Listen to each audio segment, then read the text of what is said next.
Hello everyone, welcome to our channel. இன்றைக்கி நம்ம என்ன பார்க்க போகிறோன்னா, கேரட் எப்படி நடவு செய்கிறதுன்னு பற்றி பார்க்கலாம். கேரட்னோடனே உங்களுக்கு தெரிஞ்சிருக்கும், இது ஊட்டி, கொடைக்கானல் அந்த மாதிரி ஹில்லி ஏரியாஸில் கல்டிவேட் பண்ணுறதுன்னு தெரிஞ்சிருக்கும்.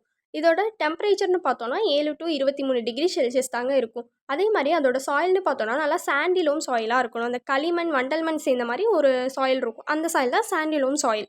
அதே மாதிரி நம்ம இந்த கேரட்டை நடவு செய்ய நல்லா ஈல்டு கிடைக்கணும்னா நம்ம வந்து மண்ணை வந்து சரியான அளவில் ப்ரிப்பேர் பண்ணணும்.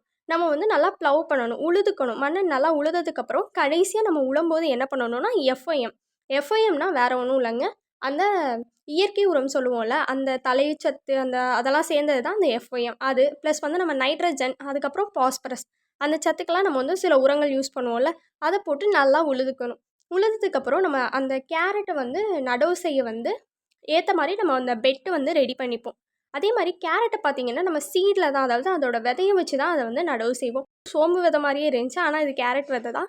நம்ம வந்து 1 சென்டிமீட்டர் ஆழம் தோண்டி அந்த விதையை வச்சுட்டு நம்ம வந்து லைட்டாக தான் தண்ணி விடணும். ஏன்னா அது வந்து ஒரு வின்டர் கண்டிஷனில் இருக்கிறதுனால சீடு வந்து டார்மன்சி பீரியட்க்கு போயிடும். ஸோ நம்ம வந்து அந்த வின்டர் சீசனுங்கிறதுனால 10 to 15 நாள் அந்த டைமில் தண்ணி விட்டால் போதும். இதுவே சம்மர்னா 5 to 6 நாள் இடைவெளியில் விடணும். கேரட்டில் வந்து வீட்ஸ் நிறைய வரும், அதெல்லாம் கரெக்டாக நீக்கிடணும். அப்போ தான் அதோட ஈல்டு வந்து அதிகமாக இருக்கும். அதுக்கப்புறம் நம்ம வந்து 70 to 80வது நாள் இதை ஹார்வெஸ்ட் பண்ணிடலாம். நம்மளுக்கு வந்து 10 to 20 டன் ஈல்டு கிடைக்கும். இதே மாதிரி கேரட்டில் என்னென்ன நோய், அதே மாதிரி என்னென்ன பூச்சிலாம் தாக்குதுன்னு தெரிஞ்சுக்க நம்ம சேனலை சப்ஸ்கிரைப் பண்ணிக்கோங்க.